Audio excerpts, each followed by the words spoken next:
रात्री शांततेत तो आवाज ऐकू येतो का? खोली पूर्ण शांत असते, काहीच घडत नसते. तो तुमचा भ्रम नाही. आणि नाही, टिनिटस नेहमी मोठा आवाज नसतो, तो सतत असतो.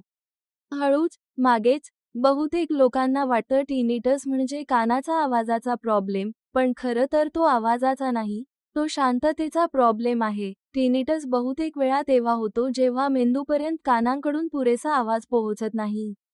हे अगदी सौम्य किंवा सुरुवातीच्या टप्प्यातील श्रवण कमी होण्यामुळेही होऊ शकतं. जेव्हा काही ध्वनी संकेत मेंदूपर्यंत स्पष्ट पोहोचत नाहीत, तेव्हा मेंदू तो रिकामा भाग स्वतः भरून काढायचा प्रयत्न करतो. तो आतून तयार होणारा आवाजच बऱ्याच लोकांना रिंगिंग, भूणभूण किंवा गूंज म्हणून ऐकू येतो. इथेच हिअरिंग एड्स मदत करतात. आधुनिक हिअरिंग एड्स बाहेरील आवाज हलकेपणाने आणि अचूकपणे वाढवतात. खरे आवाज परत मिळाल्यावर मेंदूला लक्ष केंद्रित करण्यासाठी योग्य इनपुट मिळतो. अनेक लोकांसाठी यामुळे शांतता आणि टिनिटस यामधील फरक कमी होतो.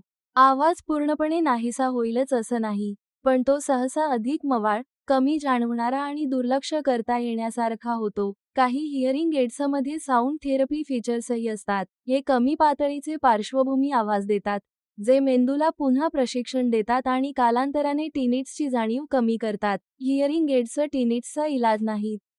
पण ज्या लोकांचा टिनिटस श्रवण कमी होण्याशी संबंधित आहे, त्यांच्यासाठी ते दैनंदिन आयुष्यातील त्रास लक्षणीयरित्या कमी करू शकतात. हिअर्स ॲपमध्ये हिअरिंग तपासणीत फक्त श्रवण स्पष्टतेचाच नाही, तर टिनिट्सच्या लक्षणांचाही विचार केला जातो. कारण टिनिटस हाताळण्याची सुरुवात कान आणि मेंदूला नेमकं काय कमी पडतंय हे समजून घेण्यापासून होते. जर शांत क्षणात टिनिटस अधिक मोठा वाटत असेल, तर हिअरिंग सपोर्ट मदत करू शकतो का हे तपासणं नक्कीच उपयोगी ठरू शकतं. आजच hearsap.com वर तुमची पहिली हिअरिंग टेस्ट बुक करा.